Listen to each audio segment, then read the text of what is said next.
Уварванне Расіі ва ўкраіну і падтрымка Беларусі расійскай вайны агрэсіі ў тым ліку шляхам прадастаўлення сваёй тэрыторыі расійскай арміі выклікала шырокую дыскусію аб ролі і статусе Беларусі ў кантэксце вайны.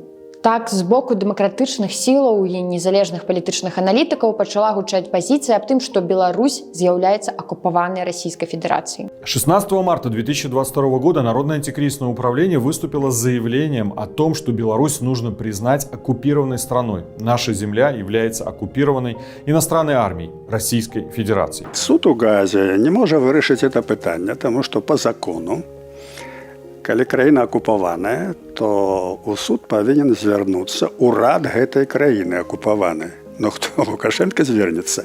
Ён сам ёсць акупантам.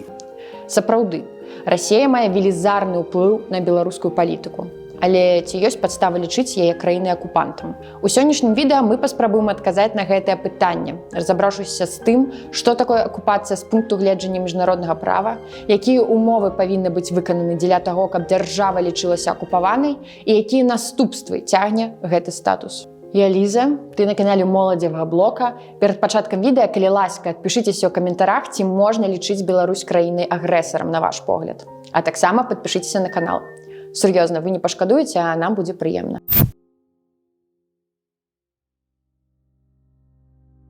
Дык вось, якім чынам акупацыя вызначана ў міжнародным праве?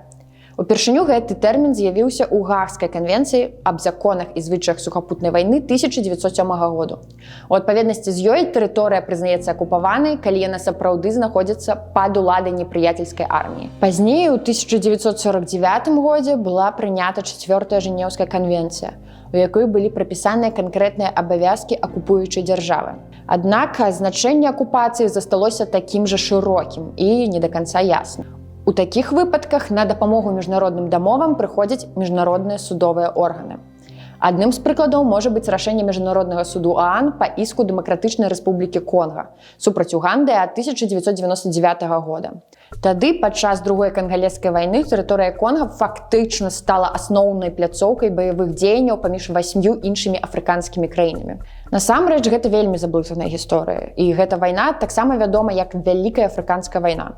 Удзел у ёй у пэўным сэнсе прыняла нават Беларусь. І пра гэта мы, магчыма, зробім яшчэ адзін ролік, але зараз не пра гэта. Дык вось, адной з галоўных высноваў міжнароднага суда ААН стала тлумачэнне акупацыі, якая павінна азначаць не толькі прысутнасць замежных войскаў на тэрыторыі дзяржавы без яе згоды, але і ажыццяўляць імі ўладу замест урада акупаванай краіны. Дзякуючы гэтаму і шэрагу іншых рашэнняў міжнародных судоў, мы ведаем, што для таго, каб гаварыць аб акупацыі, неабходна даказаць, што тэрыторыя адной дзяржавы знаходзіцца пад эфектыўным кантролем іншай. А для таго, каб Беларусь лічылася краінай, якая знаходзіцца пад эфектыўным кантролем Расіі і, адпаведна, магла называцца акупаванай, трэба, каб выконваліся 3 наступныя крытэры.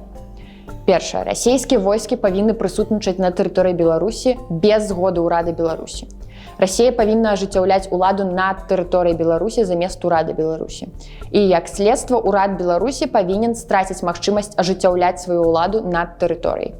Калі гаворка ідзе аб прадстаўленні рэжымам Лукашэнкі тэрыторыі Беларусі расійскім вайскоўцам, мы можам казаць толькі аб фізічнай прысутнасці замежнай арміі, але пры гэтым узгодненай і ухваленай фактычным урадам Беларусі. Прадастаўленне тэрыторыі – гэта свядомы выбар Лукашэнка, прадыктаваны яго палітычнымі інтарэсамі і умовамі, у якіх ён зараз знаходзіцца. Мы таксама не можам казаць аб усталяванні Расіі уласнай улады на тэрыторыі Беларусі, якая змяніла цяперашні ўрад. Чыноўнікі, праваахоўныя органы, войска, уся вертыкаль краіны падпарадкоўваецца Лукашэнку. Больш за тое, ва ўмовах акупацыі, як гэта было ўстаноўлена ў справе Конга супраць Уганды, дзяржава, якая акупуе, абавязана прадпрымаць усе залежныя ад яе меры для аднаўлення і забеспячэння грамадскага парадку і бяспекі на акупаванай тэрыторыі. Зараз будзе смешна.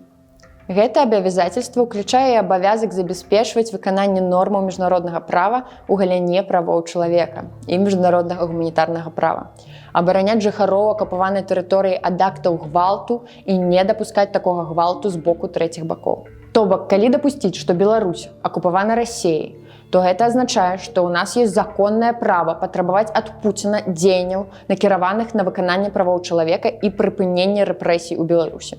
Добрый день. Расскажите, пожалуйста, за кого вы пришли голосовать или уже проголосовали? Проголосовали за самого дорогого, самого любимого, самого ненаглядного Лукашеночку. Это как? Ой, извините, вот эта женщина стоит, болтает.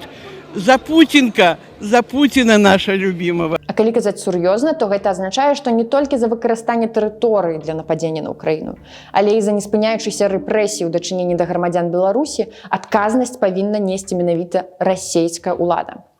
А цяперашнія беларускія могуць лічыцца ахвярамі акупацыі. Можа, менавіта гэтага і дамагаюцца адэпты канцэпцыі акупацыі. Тым не менш, на дадзены момант адсутнічаюць якія-небудзь бясспрэчныя доказы таго, што да пытанняў унутранай палітыкі Беларусі маюць прамое дачыненне ўлады Расіі.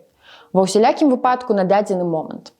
Такім чынам, на сённяшні дзень падставаў сцвярджаць, што Беларусь акупаваная Расіяй, няма. Як мінімум, з пункту гледжання міжнароднага права. Так, расійскія вайскоўцы сапраўды прысутнічаюць на тэрыторыі Беларусі, але робяць гэта са згоды фактычнага ўраду і пакуль не праяўлялі відавочных намераў усталяваць сваю ўладу, замяніўшы сабой цяперашні ўрад Беларусі.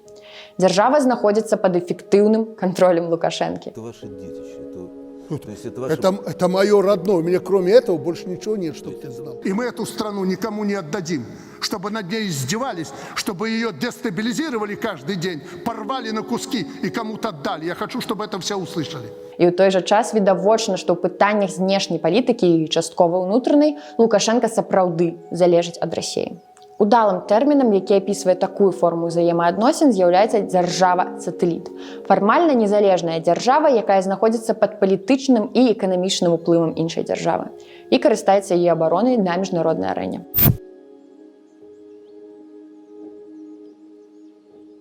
А як лічыце вы? Ці прыведзеных аргументаў дастаткова, каб сцвярджаць, што Беларусь ні ў якім разе не акупаваная краіна? Пішыце сваё меркаванне ў каментарах. Ну і калі вам проста нешта падалося незразумелым, мы заўсёды будзем радыя растлумачыць. Таму давайце пішыце ўжо што-небудзь. З вамі быў Моладзевы блог. Пакуль.